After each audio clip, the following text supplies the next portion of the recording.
and welcome, Doctor. My name is Eshika Paruchuri, and I am a sophomore at Woodbridge Academy Magnet School in New Jersey. I appreciate you joining me in this initiative.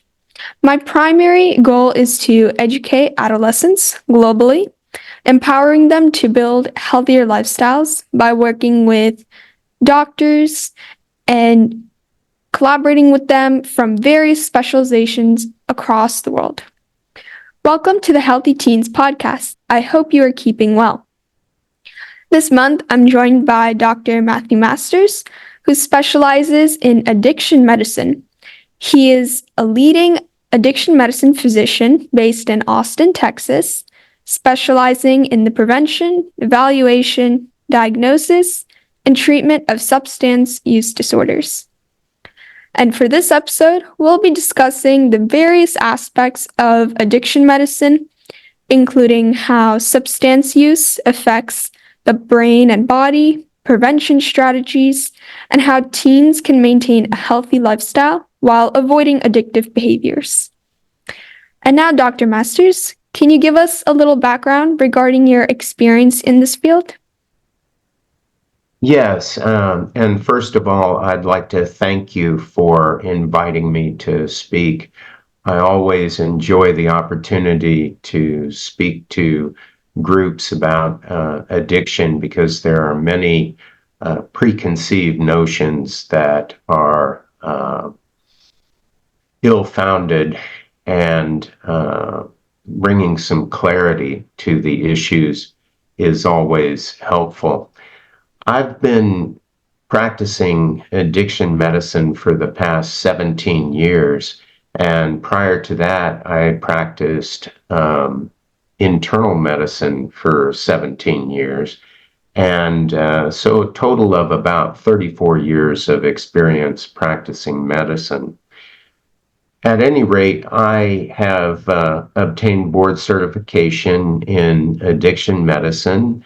And previously, I worked in inpatient rehab for 5 years. I have been a medical director of a methadone clinic for 6 years.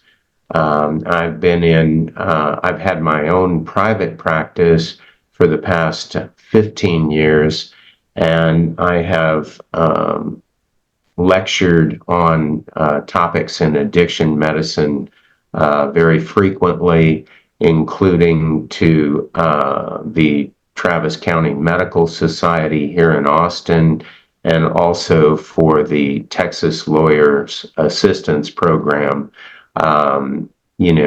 Both of those lectures had to do with dealing with addicted physicians and dealing with addicted lawyers. I also teach fourth-year medical students addiction medicine. These students come from Texas A&M School of Medicine in Round Rock. And at the same time, I teach physician assistant students from South University. And I really enjoy the interaction with the students. It keeps the topics fresh for me, and they get to contribute their insights by doing assignments and actually evaluating patients in concert with me so that we can develop effective treatment plans. Very in-depth. Okay, so let's proceed to the questions. What exactly is addiction, and how does it develop in the brain? Addiction is a pathologic relationship to a mood-altering substance, behavior, emotion, or relationship that results in life-damaging consequences. It has a neurobiologic basis, and if we were to look at alcohol, for instance, 85% of Americans drink alcohol. Of those, 15% of men are alcoholic, and 10% of women are alcoholic. And there's a strong genetic predisposition to developing alcoholism. It's about 60% of alcoholism is genetic. The other 40% is people who drink themselves into the illness. And basically, what happens is that you are either genetically predisposed or you either drink yourself into the illness by adversely affecting the mesolimbic system, also known as the emotional brain. And for the purposes of this discussion, the brain is divided into three major areas. There's the reptilian complex down in the pons and the medulla. It's a very primitive area of the brain, tells you tells your heart when to beat, tells you when to breathe, etc. And then above that is the mesolimbic system or emotional brain, and that's where the disease of alcoholism and addiction resides, within the emotional brain. And then above the emotional brain is the cortical brain, and that's what we think of when we think of other people, because that's where your ability to do math, language, moralize, philosophize, judge, criticize, all those higher cognitive abilities are in the cerebral cortex. The brain is hierarchical in nature, so the more primitive the area of the brain, the more power it has. So the reptilian complex can override the emotional brain, and the emotional brain can and does override the cortical brain. So once the illness of or the disease of addiction is established within those neuronal circuits in the mesolimbic system, then it's not possible for the addict or alcoholic to quit by means of willpower alone, because willpower is a cortical function, and the emotional brain is more primitive than the cortical brain and therefore stronger, and it can overcome those attempts at willpower.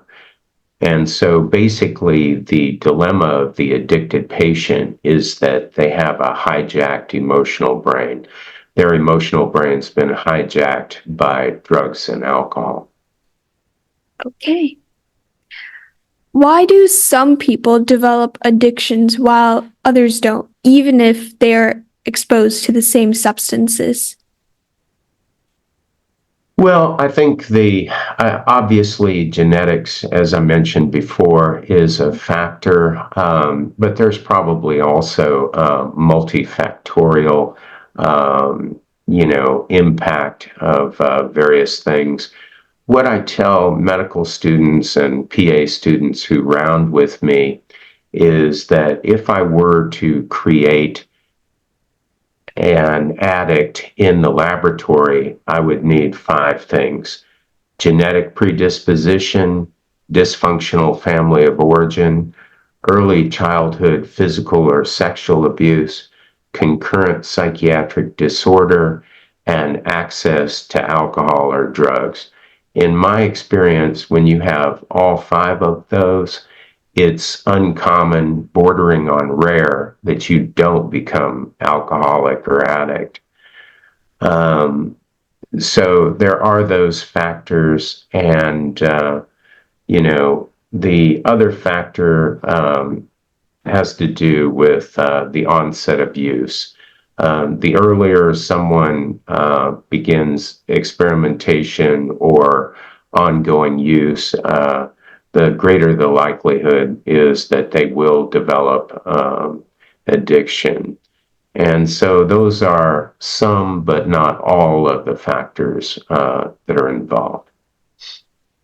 Interesting. What are the long-term effects of untreated substance use disorders in teenagers? Well, the long-term effects in teenagers are similar to the long-term effects in older people. It's, if you start using and you become addict as a teenager, it's much more difficult for you to get sober down the line.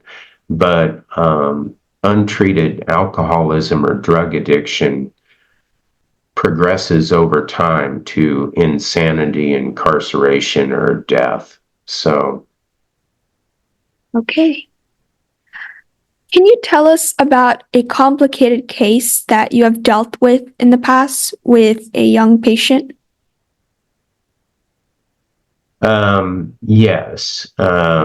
I dealt with a 17-year-old heroin addict who was very unusual in that it was actually sort of a life goal for him to become an addict who lived on the edge, so to speak.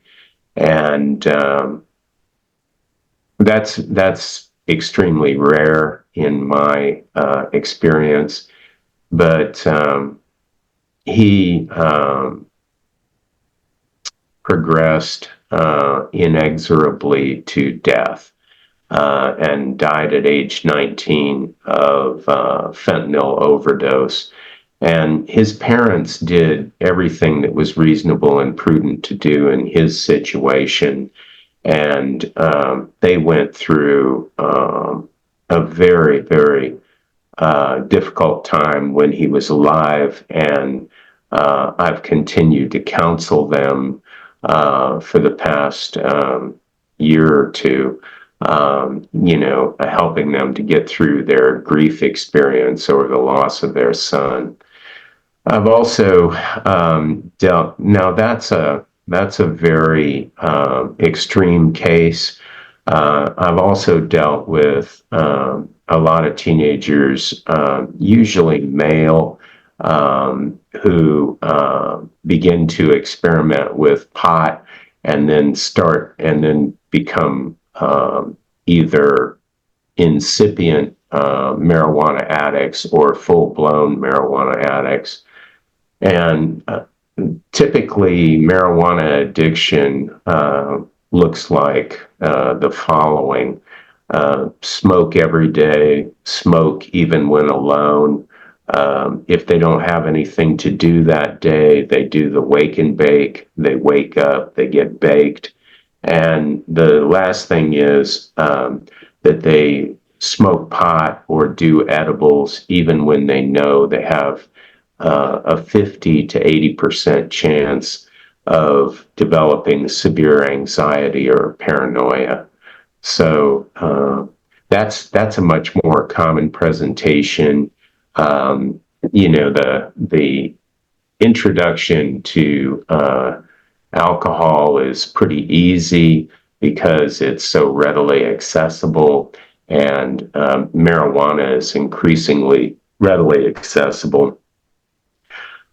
About 90% of people who smoke pot or use marijuana do it socially and, don't become addicted. But those who do become addicted, they manifest something that I call failure to launch syndrome. These are people who, usually males, who they're 30 and they're living in their parents' basement, and they have menial jobs, if they have a job at all. They hang out with their pot-smoking buddies and play video games, and their life is going nowhere. So that's very typical. I've had some pretty good outcomes with these people, but the outcomes are generally dependent upon how aggressive the care of their addiction is. A lot of the people who come to see me are middle to upper middle class families, and the parents have the resources to send these young people to intensive outpatient treatment or even inpatient treatment if it's required. So that's just some typical cases. Oh, that's really interesting. Like when you mentioned the extreme case of the 19-year-old boy, um, it made me wonder, like, after a certain point of substance, abuse and like using it so much, like, can it become so addictive to, the user that they're not able to like let go of it? Like, do they have this change in mindset that they can't like live without it? How does it progress? Well, you know, different drugs of abuse behave differently in the brain, and the this young man was unfortunately addicted to fentanyl, and even if he wanted to stop, fentanyl is accompanied by a real severe opioid withdrawal syndrome. And, that's going to bring people back to using the drug within, a matter of hours because they don't want to go through the withdrawal syndrome. And when you are using a drug that is that potent, that has that kind of withdrawal syndrome,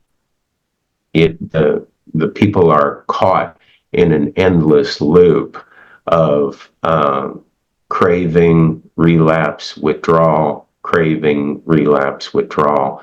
And the best way to interrupt that cycle in opioid dependence is to use methadone or Suboxone.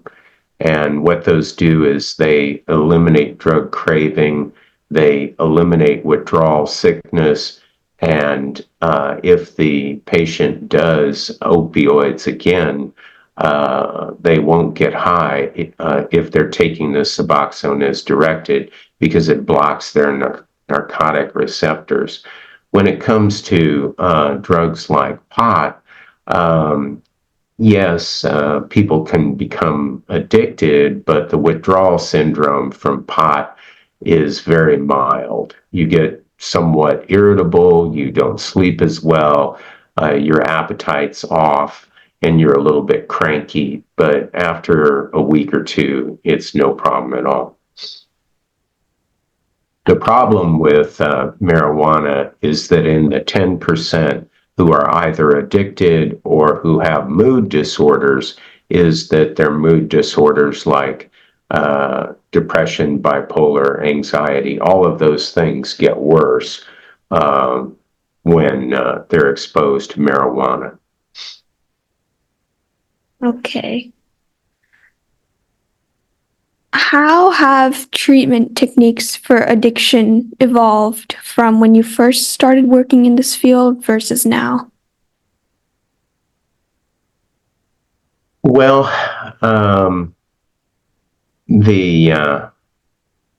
there's always ongoing clinical experimentation with a variety of thoughts, with a variety of approaches. But in terms of really profound changes in the approach to practice, not too much has really happened. In the year 2000, the year 2000 Data Act is what allowed Suboxone, also known as buprenorphine, to be used for the treatment of opioid addicts in an outpatient office. So that was a huge advance. The opioid epidemic began in the late 90s, and due to physicians over prescribing opioids, and that over prescribing of opioids was promoted by pharmaceutical companies. and that has done a lot to create the current epidemic of opioid overdose and death, such that it's the most common cause of accidental death now is drug overdose, and 80% of that is due to fentanyl. Go ahead. Oh, you were finishing something. Yeah, there's been a lot of experimentation over time. In one of the experiments that was conducted was, could they find a vaccine that would protect people from the effects of cocaine?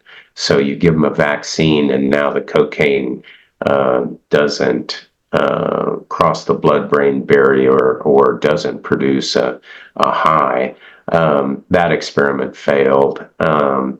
There's been some minor progress in the methamphetamine epidemic by the development of a new therapy called Contingency Management. But this is an ongoing intensive outpatient treatment program that involves the construction of an artificial economy where people show up, and if their urine drug screen is negative, they earn a certain amount of points, and if they attend group therapy, certain amount of points, etc. And then they can use the accumulated points to purchase things in a commissary. So it's sort of like a capitalistic approach to treatment of methamphetamine. Interesting. Yeah. What are 3 practices that you recommend teenagers should adopt to avoid falling into addictive behaviors? Well, the situation with teenagers and young people in general is that there's a very high incidence of experimentation with drugs and alcohol. And I could probably talk until I'm blue in the face, and that's probably not going to change the fact that these individuals are going to experiment. But, if you know that you have a genetic predisposition to alcoholism or drug addiction, that should be a warning for you right away.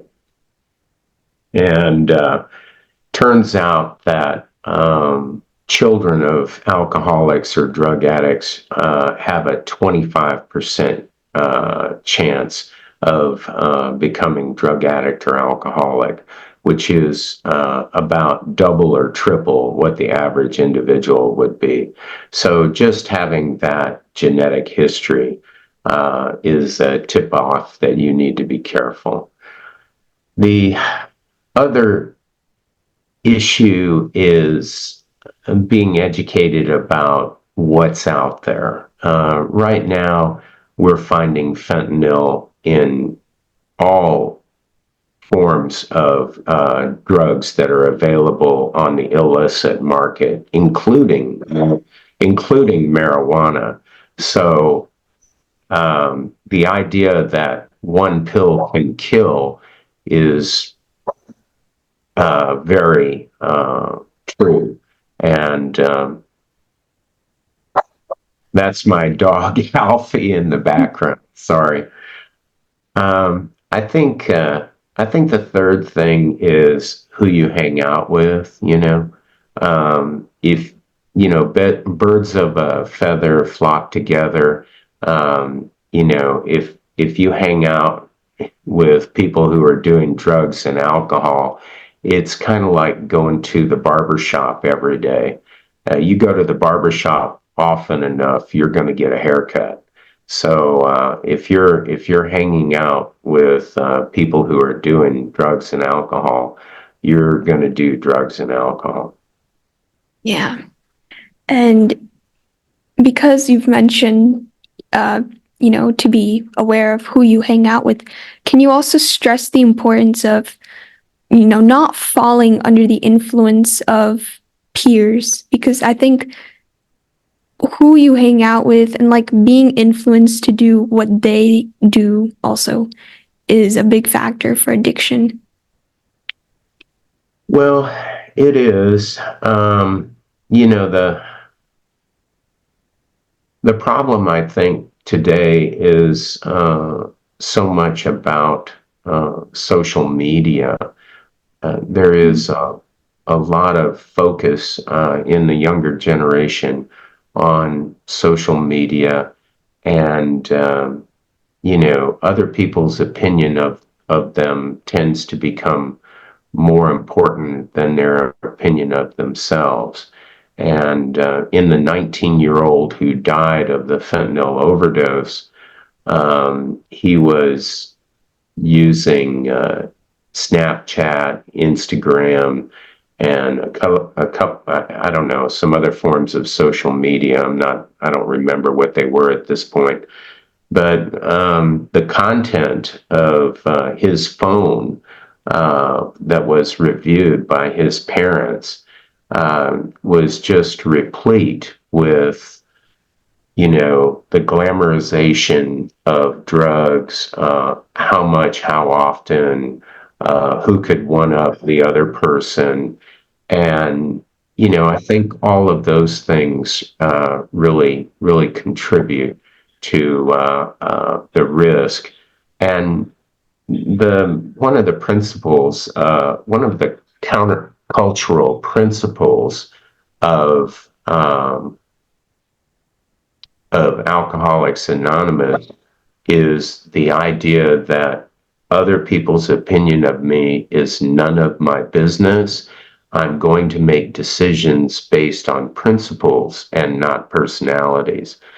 But when you are talking about an adolescent group, that's not really the way it works. I mean, what people want to do is they want to be, part of the in crowd, whatever that in crowd is. And, they're going to do whatever it takes to be accepted by that in crowd. And they're very concerned about the opinions of other people. And, I think one of the basic things that I've sort of come to realize about life is that during the first half of life, you do everything that everybody else wants you to do. And in the second life, in the second half of life, you unlearn that. And, it's a lot easier for someone who's older to, be a lot less concerned about other people's opinion of them. Yeah. How does proper nutrition support recovery from addiction? Well, I think proper nutrition is essential at any stage of life for any person. But I do think that, addicts and alcoholics have horrible dietary habits by and large.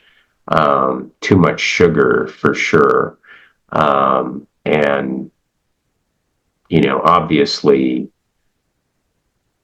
sugar and complex carbohydrates contribute to obesity, and we have an obesity epidemic in society right now. And if you look at it from my perspective, the obesity epidemic has a lot to do with the use of the cheapest and most socially approved drug that there is, which is food. So once again, parents have really a lot of impact regarding, eating habits of the children that they raise. And obviously there's, I'm not against people having treats, having some cake or ice cream every now and then, or maybe going out and getting your favorite candy or something. But when it's a steady diet of that, it's obviously not going to be good for you. And I think this is an opinion of mine. It's not necessarily scientific fact, but I think that a bad diet or a diet heavily laden with sugar is sort of triggering the emotional brain with a hit of dopamine. And that's what we see in the addictive drugs. So I think nutrition is very important. And how does poor sleep or chronic stress affect the brain's ability to resist addictive substances? And what can be done to improve this? Well, when we're talking about teenagers and adolescents, I really think that they need to turn off the phone and go to sleep at night. That's the biggest problem right there. They tend to be sleep deprived because they're staying up at night looking at their phones. And I just think that put down the phone and get adequate sleep. That's the important thing. And really cut back on the social media thing. I don't think social media is really all that great. I think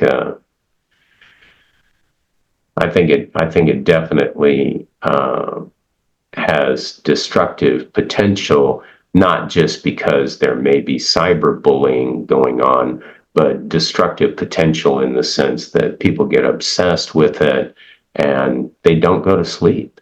And so what was the other part of the question? Sleep and what was? Stress. Oh, well, stress is something that everyone has to learn how to deal with. And the saying in Alcoholics Anonymous is that smooth seas don't make good sailors. Yeah. So, we all have to learn how to deal with stress. Obviously, drugs and alcohol is a maladaptive means of dealing with stress. But I think that one of the more important things is what I would call affective regulation. And affective regulation has to do with having, supportive friends and family that you can talk to about how you're feeling. What, get their advice and counsel, or they can just simply listen to your issues. And a burden shared is a burden halved. So having that supportive peer group or family is really going to take you a long way. Okay. And we will move on to our second segment of the interview, which consists of common myths about addiction medicine. Only certain drugs are addictive. Yes, that is a myth. In the past, it was thought that pot was not addictive, and that's certainly not the case. I have seen plenty of people who are addicted to pot. And once again, I think you have to remember that addiction is a pathologic relationship to a mood-altering substance, behavior, emotion, or relationship that results in life-damaging consequences. And so when I make the diagnosis, of addiction, it is your use of drugs or alcohol intersects with trouble. And trouble comes in one of 6 varieties: romance, finance, health, family, work, or the legal system. And I've seen all of those things occur in people who are dependent upon pot. Yeah, the withdrawal syndrome from pot is a lot milder than some of the quote unquote harder drugs. But if you never withdraw from it, well, you're going to progress with in your disease. So yes, that's a myth. Okay. And addiction is a choice. The situation in addiction is that it goes through 3 stages. Stage 1, fun. When it's fun, it's a choice. Stage 2, fun with some problems. Now you're getting toward addiction. And stage 3, just problems. So early on, addiction, early on, if you still have the power of choice, you're not an addict. But once you start having problems related to it, and then you continue to have problems even when you want to stop, you're an addict. And at that point, the choice is removed because your emotional brain's been hijacked by the drug or drink of no choice.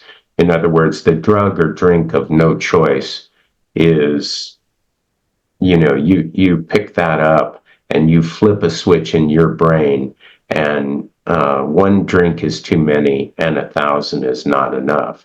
So in Alcoholics Anonymous, they would say that if you get run over by a train, it wasn't the caboose that killed you, it was the engine of the first drink. And the key difference between an alcoholic and a normal temperate drinker is that in the setting of normal temperate drinking, the phenomenon of craving never appears. But in an alcoholic, when they take a drink, it trips a switch in their brain and they crave more alcohol. And they're going to drink until, they pass out, they fall out, or they run out of money.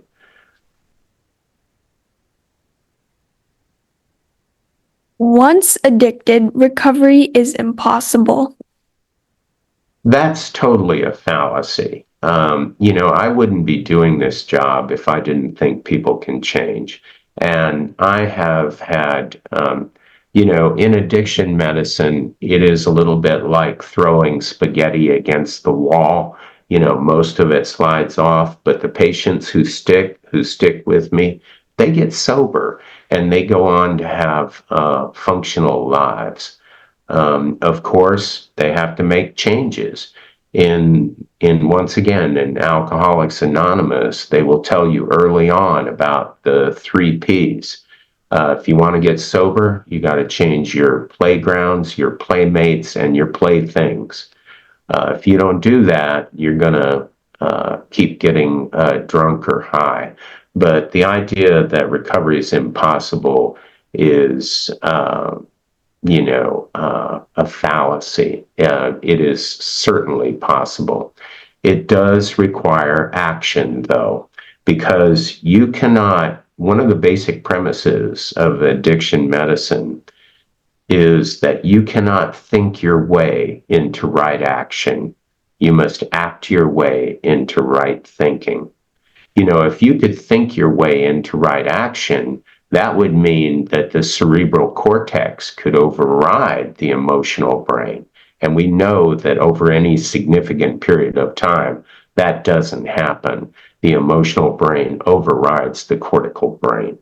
So, yes, addiction is completely amenable to treatment. but the patient must engage in the treatment and they must take action.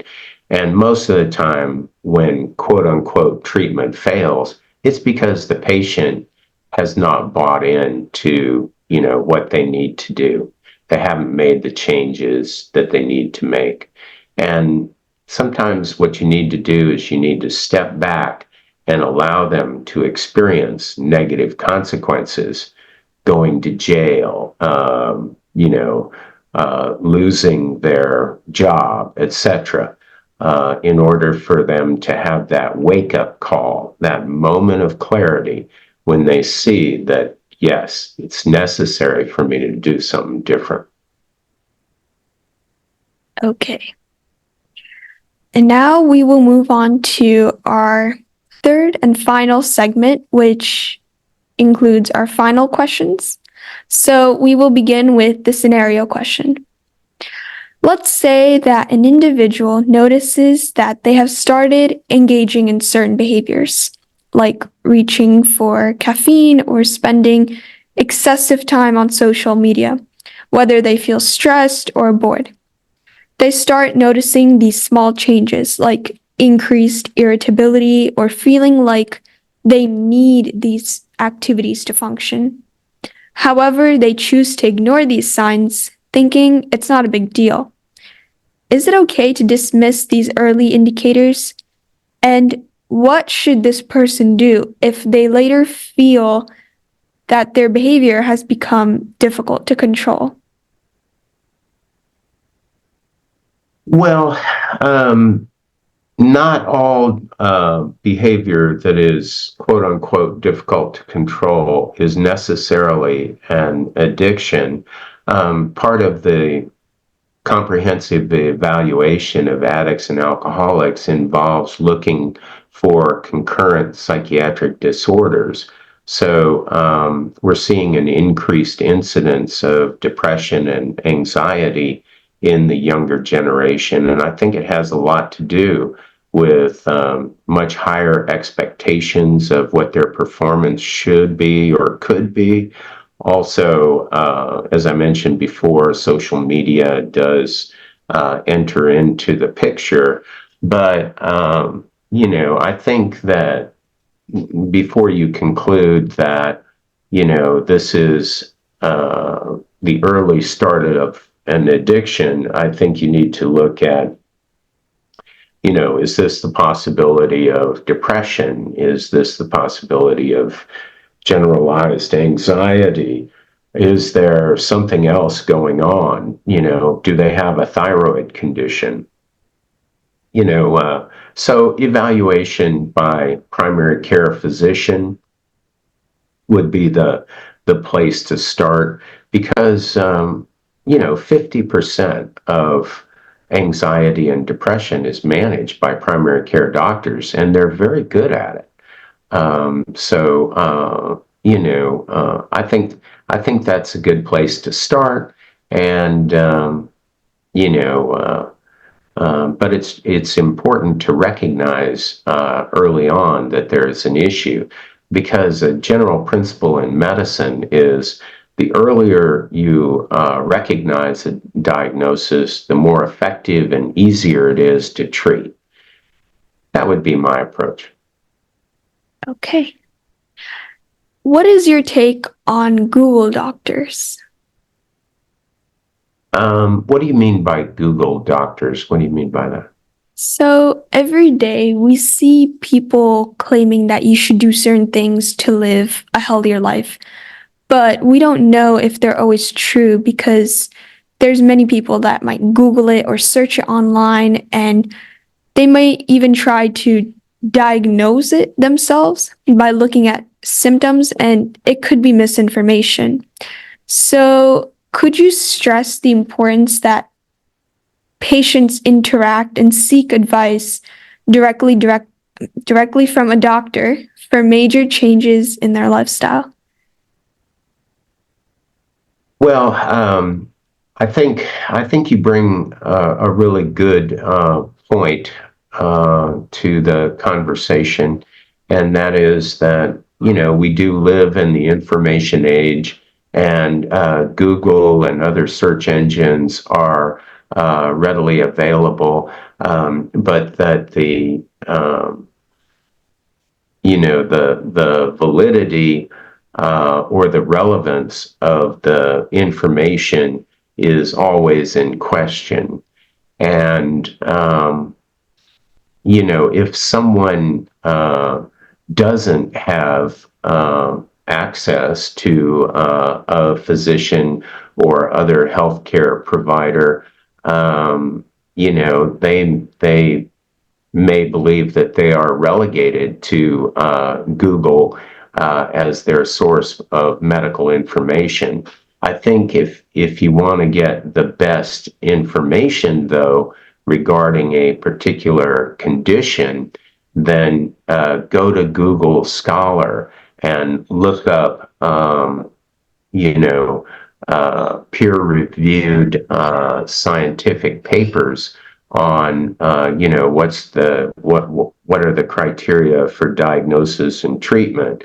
One of the problems in being a practicing clinician is that Google is often the bane of my existence because, people will decide that their symptoms, the typical thing is a headache is all of a sudden a brain tumor. They arrive at the worst possible condition because diagnosing oneself is inherently flawed. We don't tend to have a very objective view of what's going on, and generally speaking, people tend to assume the worst. I mean, they wouldn't be getting on Google looking this stuff up if they didn't have symptoms and everything was going well. So, the internet is like any other tool. It kind of cuts both ways. It can be really beneficial, but then it can be detrimental. And I think what you have to do is, take a look at how well the information has been validated. Does it come from a reliable source? And then, if you are, if all of a sudden, your conclusion is that your headache's due to a brain tumor, maybe you want to bounce that off of someone else, somebody who knows you, etc. But that's if you don't have access to a physician. I mean, going in to see a physician is a good idea, provided you have access. But in America, access is very limited. Yeah, agreed. Okay, so our podcast session has now concluded. I would like to express my gratitude for your time, insights, and contribution. And for our listeners, I